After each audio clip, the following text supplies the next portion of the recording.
Assalamualaikum warahmatullahi wabarakatuh. Perkenalkan nama saya adalah Andika Sibuan. Saya adalah mahasiswa Pascasarjana Magister Penotariatan Fakultas Hukum Universitas Sumatera Utara.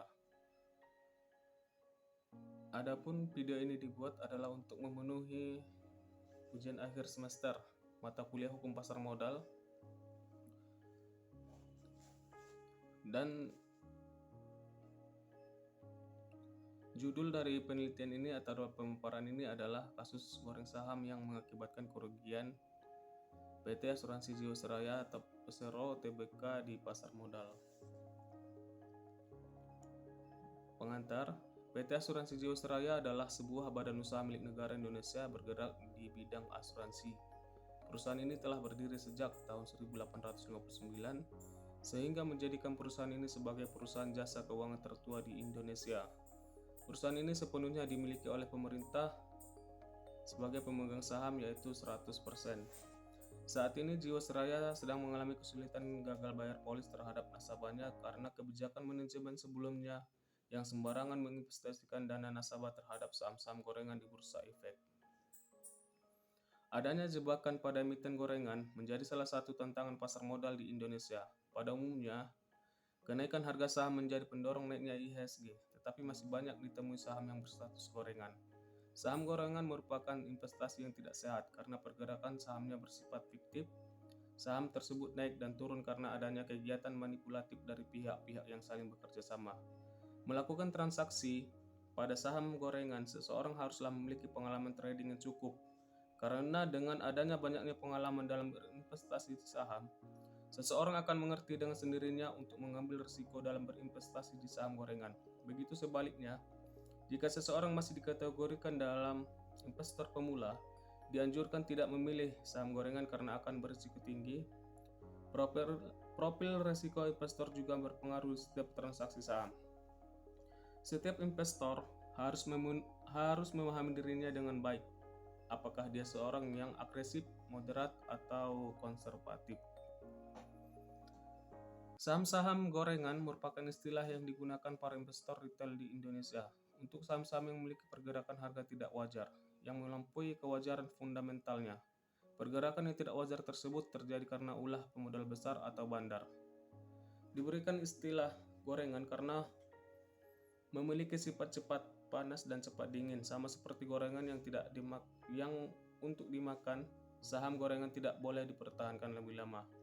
Selain itu juga merujuk pada efeknya ke tubuh. Gorengan sesekali dimakan enak, tetapi kalau terlalu banyak bisa bikin kolesterol. Bisa disamakan dengan valuasi harga saham yang bisa anjlok drastis dalam waktu singkat. Saham gorengan menggoda para investor dengan iming-iming keuntungan yang besar meskipun dana yang dikeluarkan cenderung kecil.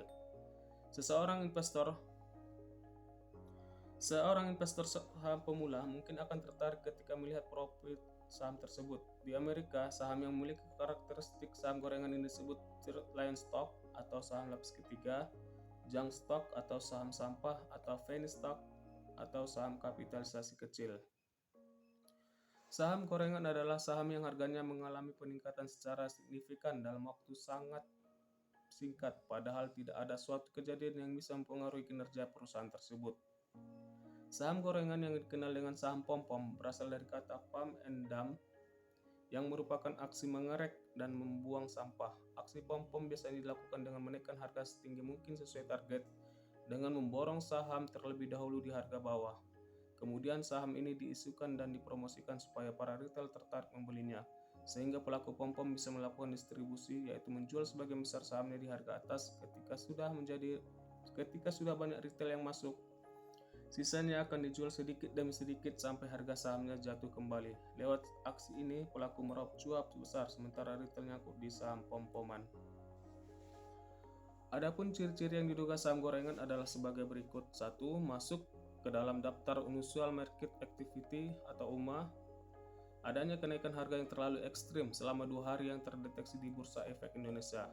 Definisi ekstrim yaitu naik hingga batas terbesar harian atau auto reject atas, mulai 20%, 25% hingga 35% per hari dari harga saham di awal. Kedua, volume dan nilai transaksi harian tidak wajar. Kapitalisasi pasar yang kecil dan dikategorikan saham lapis 2 atau saham lapis 3, tetapi volume median nilai transaksi hariannya sangat tinggi dibanding perusahaan sejenis hingga menyamai transaksi saham lapis 1 atau blue chip. Bandar akan lebih mudah mengelola atau menggoreng saham-saham yang termasuk ke dalam kategori kapitalisasi pasar kecil dan kepemilikan investor retail sedikit. 3. Bid on offer tidak wajar. Bid adalah antrian beli saham di harga rendah, sedangkan offer adalah antrian jual saham di harga tinggi. Membaca bid offer pada saham yang dibeli bandar berbeda dengan biasanya. Pada umumnya, ketika bid tebal dan offer tipis diartikan bahwa banyaknya peminat saham tersebut dan menandakan harganya naik. Namun berbeda halnya dengan saham yang diborong oleh bandar. Ketika bid tebal berbanding jauh dengan offer, itu menandakan bahwa bandar akan menjual sahamnya, namun harga tidak turun, maka saham mempertebal bidnya. 4. Kinerja keuangan dan informasi emiten tidak sejalan dengan kenaikan harga. Karakteristik saham gorengan yang paling umum diketahui yaitu pergerakan harga saham yang ekstrim dan tidak jelas, mengartikan bahwa saham tersebut tidak sejalan dengan kinerja keuangan, dan juga pemberitaan informasi internal emiten dirahasiakan. Terkadang kinerja keuangan tumbuh 5%, kemudian akan turun lebih dari 50%. Ketika harganya naik drastis, seringkali harga tersebut tidak sejalan dengan kinerja dan aksi korporasi yang diumumkan emiten. 5. Tidak dapat dianalisis. Saham gorengan tidak dapat dianalisis baik dengan metode analisis fundamental maupun teknikal. Tidak dapat dianalisis secara fundamental karena kinerja keuangan dan valuasi emiten tidak sesuai dengan kenaikan harga saham. Valuasi yang digunakan adalah price to book value atau VBV dan earning per share atau EPS. Jika valuasi emiten terlalu jauh di atas pesaingnya, maka sebaiknya dihindari. Misalnya rata PBB sebuah industri berada di angka 1,2 kali, maka jika ada emiten dengan PBB 50 kali, maka sebaiknya dihindari. Tidak dapat dianalisis secara teknikal karena pergerakan saham yang terlalu fluktuatif dan jarang ditransaksikan atau saham tidur, sehingga tidak termasuk analisis teknikal.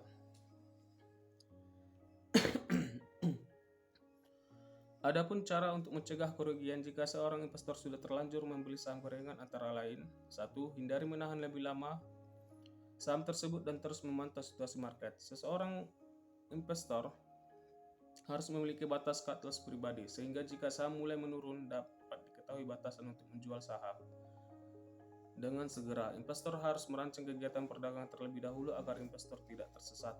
2. Berani cut loss. Seorang investor harus berani untuk cut loss jika harga saham menurun secara signifikan dan terus-menerus untuk menghindari kerugian yang lebih besar.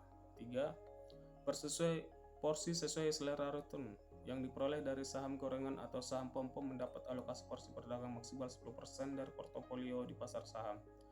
Karena resiko dari saham gorengan jauh lebih besar dibandingkan dengan resiko pada saham yang liquid atau blue chip. Awal mula permasalahannya di Jiwasraya. Masalah Jiwasraya pertama kali mencuat pada Oktober 2018 saat perusahaan itu mengumumkan gagal bayar klaim jatuh tempo senilai 802 miliar rupiah. Usut punya usut, terdapat tindakan fraud yang cukup lama sehingga membuat kondisi keuangan Jiwasraya tertekan dan mencapai puncaknya 3 tahun silam. Tindakan fraud di Jiwasraya diantaranya terkait proses investasi. Manajemen lama Jiwasraya dinilai melakukan investasi dengan mengabaikan prinsip-prinsip dasar tata kelola investasi, salah satunya dengan masuk di saham berkualitas rendah.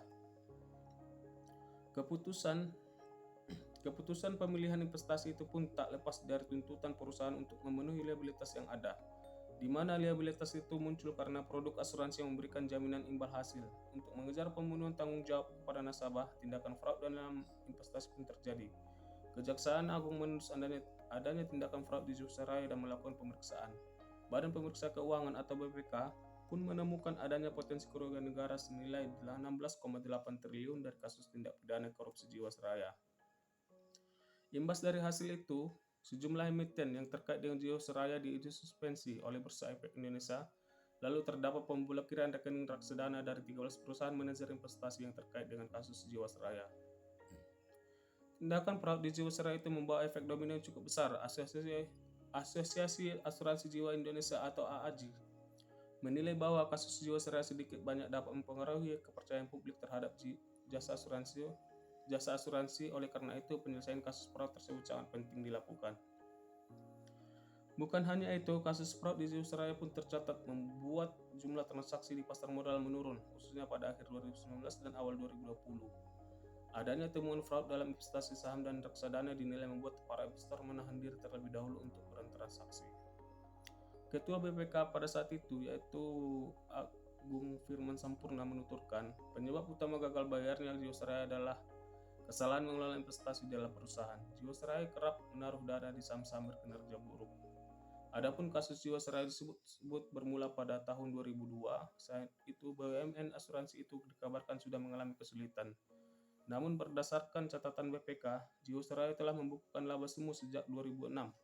Alih-alih memperbaiki kinerja perusahaan dengan mempertimbangkan saham berkualitas, Jiwasraya justru menggelontorkan dana sponsor untuk klub sepak bola dunia Manchester City pada tahun 2014. Kemudian pada tahun 2015, Jiwasraya meluncurkan produk JS Saving Plan dengan cost of fund yang sangat tinggi di atas bunga deposito dan obligasi. Sayangnya dana tersebut kemudian diinvestasikan pada instrumen saham dan reksadana yang berkualitas rendah.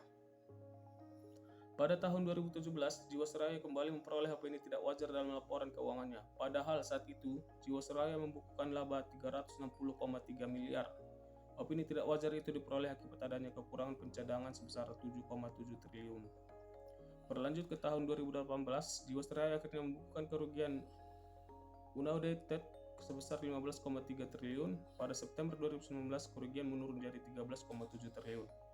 Kemudian pada November 2019, Jiwasraya mengalami negatif equity sebesar 27,2 triliun.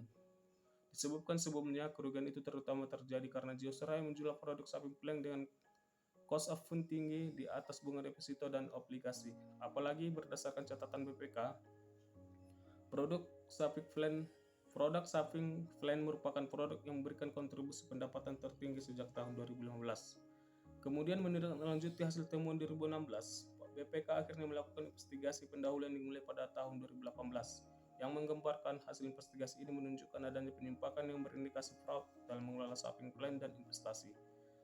Potensi fraud disebabkan oleh aktivitas jual beli saham dalam waktu yang berdekatan untuk menghindari pencatatan unrealized loss. Kemudian pembelian dilakukan dengan negosiasi bersama pihak tertentu agar bisa memperoleh harga yang diinginkan.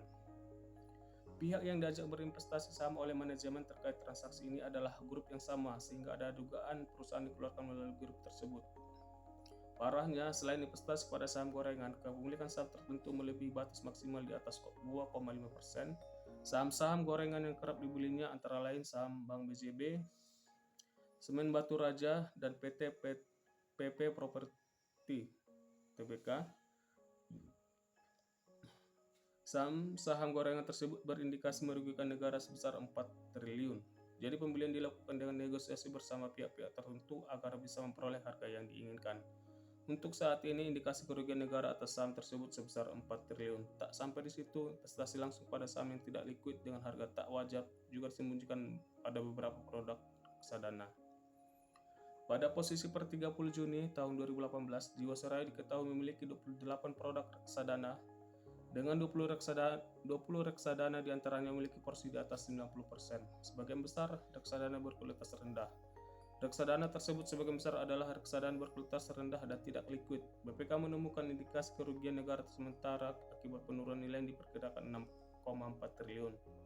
Tahun 2019 lebih lanjut, BPK juga mendapat permintaan dari Komisi 11 DPR RI dengan surat nomor PW-19166-DPR RI-11 Romawi 2019 tanggal 20 November 2019 untuk melakukan PDTT lanjutan atas permasalahan itu. Selain DPR, BPK juga diminta oleh Kejaksaan Agung untuk mengaudit kerugian negara. Permintaan itu dilayangkan melalui surat tanggal 30 Desember 2019. Jadi jelas penanganan kasus Jiwasraya bukan masa di ranah audit, tapi juga sudah masuk di ranah penegakan hukum. Kasus masih berlanjut. BPK pun saat itu tengah melakukan dua pekerjaan, yaitu melakukan investigasi untuk memenuhi permintaan DPR dan menindaklanjuti hasil investigasi pendahuluan. Upaya yang dilakukan, restrukturisasi. Selain menahan tersangka atas tindakan fraud yang mengakibatkan kerugian, negara juga melalui Kejaksaan Agung telah menyita dan melelang semua harta kekayaan terdakwa Jiwasraya, yang hasil lelangnya akan diserahkan kepada negara melalui pendapatan negara bukan pajak. Saat ini Jiwasraya sedang melakukan upaya restrukturisasi atas polis nasabah yang tertunggak. Berdasarkan keterangan dari Jiwasraya melalui halaman resminya, bahwa sudah hampir 100% nasabah Jiwasraya mengikuti program restrukturisasi. Solusi untuk menyelamatkan asuransi Jiwasraya membutuhkan dana yang cukup fantastis. Perusahaan asuransi tersebut membutuhkan dana sekitar 44,9 triliun hingga 49,2 triliun untuk memperbaiki likuiditas, serta rasio solvabilitas atau risk-based capital atau RBC minimal 120%. Kemudian solusi kedua adalah pembentukan holding asuransi. Holding asuransi BUMN Bahana akan merilis surat utang yang dibeli oleh BUMN lainnya. Sumber dana holding tersebut berasal dari dividen anggota holding asuransi. Asuransi Jiwasraya bisa dibantu oleh holding yang menggunakan skema Mandatory Convertible Bond atau MCB. Anggota holding yang dimaksud adalah Asuransi Jasindo, Jasara Harja, Jamkrindo, dan Akstrindo. Skema tersebut dapat menghasilkan 7 triliun rupiah untuk meningkatkan likuiditas dan rasio solvabilitas dari asuransi ini. Demikianlah pemaparan dari saya. Jika ada kritik dan saran atau komentar, silakan ditinggal di halaman komentar. Terima kasih sebelumnya, saya akhiri. Assalamualaikum warahmatullahi wabarakatuh.